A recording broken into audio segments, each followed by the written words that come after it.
పెద్ద వ్యవస్థ ఉంది, మీడియా కమ్యూనికేషన్ వింగ్ ఉంది. హోంవర్క్ చేసుకోరా అండి?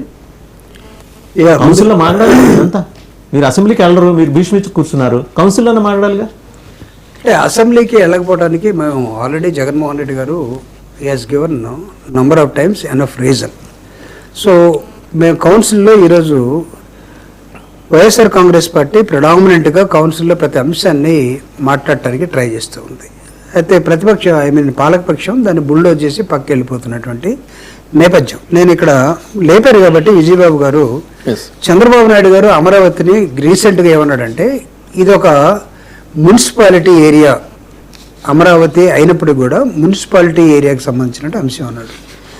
ఎప్పుడైతే ఆ విధంగా అన్నాడో అమరావతిని లార్జ్ స్కేల్లో మేము డెవలప్ చేస్తాం 2 లక్షల కోట్లతో అన్నప్పుడు వైఎస్ఆర్ కాంగ్రెస్ పార్టీ జగన్మోహన్ రెడ్డి గారు if I remember correctly April 1 Amaravati అనే పదాన్ని పార్లమెంట్లో అక్కడ వాడు ఇంక్లూడ్ చేస్తున్నారు అని చెప్పినప్పుడు ఆయన ఒక ప్రెస్ మీట్ పెట్టి here is a alternative model that is called మావిగాన్ని అతను మచిలీపట్నం, విజయవాడ, గుంటూరు చేశాడు. పాపం తేరుకొని 1 మంత్ తర్వాత 2nd మంత్కి వచ్చేసరికి చంద్రబాబు నాయుడు గారు ఏమన్నారంటే ఎస్ మావిగాన్ లాంటిదే అమరావతి కూడా, ఆయన మచిలీపట్నాన్ని వదిలేసి దీనిలో విజయవాడ కార్పొరేషన్ ఉంది, మంగళగిరి కార్పొరేషన్ ఉంది, గుంటూరు కార్పొరేషన్ ఉంది అన్నాడు. ఇప్పుడు జనం నిజం అనుకున్నారేమో, అమరావతిలో ఇన్ని కార్పొరేషన్లు ఉన్నాయేమో వీళ్ళు కడుతున్న దానిలో, అంటే ఎందుకు CRDA పరిధిలో అన్నారు. ఇప్పుడు ఇంకా విజయబాబు గారు మీరు కలిపి చేసింది ఏంటంటే ఇవి కాకుండా అమరావతికి కొత్తగా 3 కార్పొరేషన్లు వచ్చేసాయి. ఏంది, విజయవాడ ఉంది, మంగళగిరి ఉంది, గుంటూరు ఉంది. దానితో పాటు కొత్త కార్పొరేషను డెవలప్మెంట్ కార్పొరేషన్ ఒకటి, గ్రోత్ అండ్ ఇన్ఫ్రాస్ట్రక్చర్ కార్పొరేషన్ ఒకటి, CRDA ఒకటి. ఈ 2 యాడ్ అయినాయి CRDAకి. అంటే 3 కార్పొరేషన్లు. ఇప్పటికే 2 లక్షల కోట్లతోటి జరుగుతున్నటువంటి ఈ డెవలప్మెంట్ అనేది అవినీతితోటి ఉండిపోయింది. ఈ అవినీతికే మా అబ్జెక్షన్ అని జగన్మోహన్ రెడ్డి గారు చెప్పి 20,000 కోట్ల రూపాయలతోటే ఒక రాజధానిని మనం ఖచ్చితంగా మావిగాని ద్వారా నిర్మించుకోవచ్చు. మేము చెప్పడం ఏంటి, రీసెంట్గా కర్ణాటక సంబంధించినటువంటి ఒక NGO, ఆ మేడం గారి నేము రీసెంట్గా మేము కూడా డిస్కస్ చేసాం. ఆవిడ అమరావతిలో జరుగుతున్నటువంటి బెంగళూరుకి సంబంధించినటువంటి ఒక NGO, ఒక లేడీ నిజంగా హ్యూమన్ రిసోర్సెస్ మీద she's working for the human sciences లో పనిచేస్తూ ఉంది బెంగళూరు నుంచి. ఆవిడ చెప్పింది ఏంటంటే అమరావతిలో జరుగుతున్నంత అవినీతి కానీ లేకపోతే రాజధాని పేరుతో జరుగుతున్నటువంటి సామాజిక స్పృహను కోల్పోయి బుల్డోజ్ చేసుకొని నడుపుతున్నారు. అక్కడ మనుషులు, రైతులు, లేకపోతే వేకర్ సెక్షన్స్, రైతు కూలీలు, వీళ్ళు ఎవరూ హ్యాపీగా లేరు. ఆ భూములన్నీ ఇష్టం వచ్చినట్టు 1,00,000 ఎకరాలు తీసేసుకున్నారు. అసలు అంత అవసరం లేదు, ఉన్న దానిలో కూడా సరిగా సైంటిఫిక్గా ఏది జరగట్లేదని ఆవిడ ఒక బుక్కే రాసింది దాని మీద. ఆ బుక్ మీద మేము ఈరోజు రాష్ట్ర వ్యాప్తంగా తిరిగి దాని మీద జనాలకి ఎడ్యుకేట్ చేయడం కోసం ఒక ప్లాన్ ఆఫ్ యాక్షన్ కూడా మేము చేస్తూనే ఉన్నాం. Salute to the 99 TV Vijaya Babu గారు దాని మీద ముందుగానే ఇనిషియల్గా ఒక డిబేట్ కూడా పెట్టడం జరిగింది. అంటే ఒక ఫారిన్ లేడీ పట్టణాలు ఎలా నిర్మితమవుతాయి, ఎక్కడెక్కడ నిర్మించబడ్డాయి, ప్రపంచంలో ఉన్నటువంటి పట్టణాల చరిత్ర చెప్తూ is really Amaravati is going to take that much of shape like మిగతా పట్టణాల్లాగా ఉండిపోతుందా? అమరావతిలో నీళ్లున్నంత మాత్రాన, కృష్ణా నది ఉన్నంత మాత్రాన what is the value of the land? ఎన్ని లక్షల ఎకరాలు కావాలి? ఆ ఎకరాలను భూమిని తీసుకున్న తర్వాత అక్కడున్న రైతులు ఎటుపోయారు, వాళ్ళ మైగ్రేషన్ ఏంటి, వాళ్ళ పిల్లల చదువులు ఏంటి, is really the presents are happy or not అనేది చూసినప్పుడు ఆవిడ చాలా మైన్యూట్ లెవెల్లోకి వెళ్ళి దళితులు, రైతులు, రైతు కూలీలు, వ్యవసాయ కూలీలు, వాళ్ళతో పాటు ఉన్నటువంటి సామాజిక స్పృహ ఉన్నటువంటి ఆర్గనైజేషన్స్ వీళ్ళందరితో మాట్లాడి చెప్పిన తర్వాత ఇది very very bad decision constructed Amaravati in ఆ ఏరియా అని చెప్పడం ఆవిడ ఒక రెజల్యూషన్ వచ్చేసి ఇచ్చేసింది. సో దీనిలో ఇప్పుడు మీరేం చేస్తున్నారు? నిన్నదాకా CRDA ఈజ్ ఎ మెయిన్. మేము మొత్తం ఇప్పుడు నారాయణ స్కూల్స్ ఉన్నాయి చూడండి, మొత్తాన్ని మింగేసినట్టుగా. పాప నారాయణ గారు మొత్తం చేసేవాడు. ఇప్పుడు ఇంకో 2 CRDAకే హెడ్, ఇప్పుడు ఇంకొక 2 హెడ్లు తీసుకొచ్చి పెట్టారు. వాటికి ఎవరిని పెడతారో తెలియదు, ఏ హెడ్కి ఎవరిని ఇస్తాడో తెలియదు. గ్రోత్ ఎక్కడ, ఇన్ఫ్రాస్ట్రక్చర్ ఇంటరప్షన్ అక్కడే ఎవరిని పెడతారు అనేది వచ్చినప్పుడు ఏంటంటే AGICL MD శ్రీనివాస్, ఆయన IAS, ఆయన తీసుకొచ్చి పెట్టారు. పెడితే అక్కడ పరిస్థితి అంతా ఆయన గమనించిన తర్వాత ఆయన నిజాయితీ కలిగిన ఆఫీసర్ కాబట్టి ఆయన ఏం చేశాడంటే ఆయన రిజైన్ చేసేసాడు. ఎంత కేవలం 6 నెలల్లోనే ఆయన మేనేజింగ్ డైరెక్టర్ గా 16 డిసెంబర్ 25 నియమిస్తే జూలై 26 ప్రారంభంలో, అంటే 3 నెలలు కాదు, సుమారు 6 నెలల వ్యవధిలో ఆయన రాజీనామా చేసేసి మహాప్రభు అని చెప్పని తప్పుకున్నాడు. ఎందుకోసం అనేటువంటిది కూడా ఎక్కడ ఒక క్లారిటీ లేదు. కాటమనేని భాస్కర్ గారు కూడా అలా వెళ్ళిపోయారు. వెళ్ళిపోయిన పరిస్థితి. అయితే ఇక్కడ ఇంకొక పాయింట్ ఒక్కటి చాలా కీలకం అండి.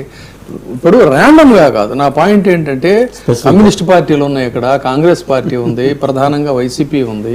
వీళ్ళందరూ కూడా ఇక్కడ ఏం జరుగుతుందనేది వేగ్గా డబ్బులు అవి జరుగుతుందా అంటారు. కానీ మెటిక్యులస్గా పాయింట్ వైజ్గా తీసుకొని ఇష్యూ బేస్డ్గా మాట్లాడాలి. ఒక చిన్న ఒక ఎగ్జాంపుల్ నేను ఇక్కడ మళ్ళీ రైజ్ చేస్తున్నాను మీకు.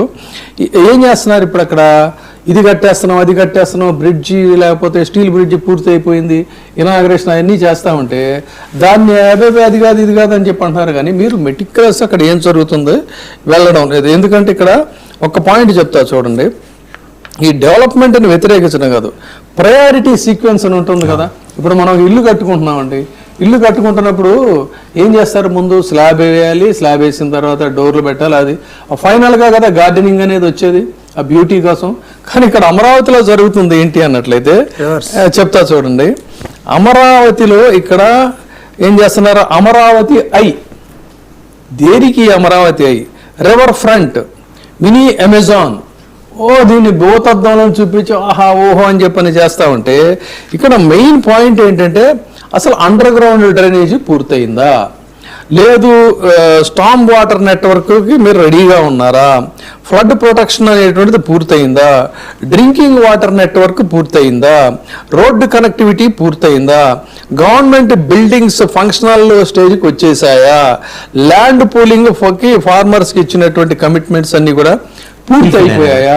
ఇవన్నీ పూర్తి కాకుండా tourism attractions, iconic structures, river front projects, ఇది అమరావతి ఐ రివర్ ఫ్రంట్, ఇది ఏమన్నా ఈజ్ దేర్ ఎనీ మీనింగ్ఫుల్ అండి?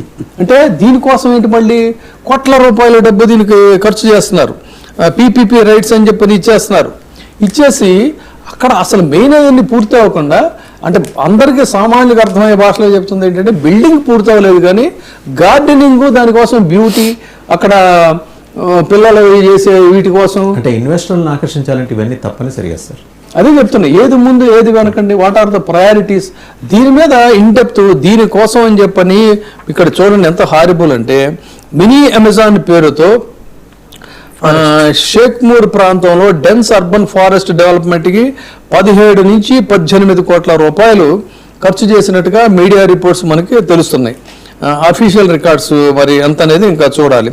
ఇన్ని కోట్ల రూపాయలు అసలు మెయిన్ ఇది పూర్తి అవ్వకుండా దీనికి ఖర్చు చేయటం అంటే దీని వెనక ఉన్నటువంటి వాట్ ఆర్ ది ఇంటెన్షన్స్? అక్కడ అమరావతి అనేది ఎసెన్షియల్ ఇన్ఫ్రాస్ట్రక్చర్ కిందకు వస్తుందా మరి ప్రభాకర్ గారు చెప్పాలి. టూరిజం వీల్స్ సెక్షన్కి 94 ఫండ్స్ వాడుతున్నారా లేకపోతే పీపీపీ ఫండ్సా? రివర్ ఫ్రంట్ బ్యూటిఫికేషన్ కోసం సెంట్రల్ క్యాపిటల్ అసిస్టెన్స్ వాడుతున్నారా? మినీ అమెజాన్ స్టేట్ బడ్జెటా లేకపోతే సిఆర్డిఏ బడ్జెటా? కాదు పీపీపీను సిఎస్ఆరా? తర్వాత ఈ ఫేక్డ్ ప్యాకేజెస్ అనేది ఏ ఫండింగ్ సోర్స్ నుంచి వచ్చింది? ప్రతి ప్రాజెక్టుకి ఫండింగ్ సోర్స్ సర్టిఫికెట్ అనేటువంటిది ప్రభుత్వం బయట పెట్టాలి, కనీసం కౌన్సిల్లో డిస్కస్ చేయాలి, డిబేట్ చేయాలి. ఇవన్నీ కూడా జరుగుతున్నాయా? ఇది దీనికి సంబంధించి మీ పార్టీ దీని మీద ఈ ఇష్యూస్ మీద మాట్లాడుతున్నారా? ఒక 2 అంశాలు సార్. ఇప్పుడు మనం ఈ అమరావతి కోసం అని చెప్పేసి, రాజధాని కోసం అని మంత్రి గౌరవ నారాయణ గారి ఆధ్వర్యంలో ఇప్పటికి 10-15 సార్లు వెళ్ళొచ్చారు. అంతకుముందు టర్మ్లోని ఇప్పుడు కూడా ఎన్నిసార్లు విజిట్ చేస్తారు, ఏమేమి కొత్త విషయాలు తెలుసుకుంటున్నారు, ఏమేమి ఇంప్లిమెంట్ చేస్తారు? ఒకటి, అత్యంత చిన్న రాష్ట్రం త్రిపుర ఉంది సార్, 500 ఎకరాలు కూడా లేదనుకుంటాను. రాజ్భవన్, ఇప్పుడు లోక్భవన్, అది హైకోర్టు, సెక్రటేరియట్, మినిస్టర్స్ క్వార్టర్స్ అద్భుతంగా కట్టారు. ఎక్కడ ఇలాంటి పంచాయతీలు లేవు. 4 కొత్త రాష్ట్రాలు ఏర్పడినప్పుడు వాజ్పేయి గారి హయాంలో రాజధానులు కట్టుకున్నారు. ఎక్కడ ఈ హడావిడి లేదు, ఈ రియల్ ఎస్టేట్ దోపిడీలు లేవు. మనకి మాత్రం ఈ సౌకర్యం ఎందుకు కలిగింది సార్? అంతేకాదు, అసలు ఇంకో హారిబుల్ ఏంటంటే ఇంత పెద్ద హ్యూజ్ క్యాపిటల్ కన్స్ట్రక్షన్ కదా,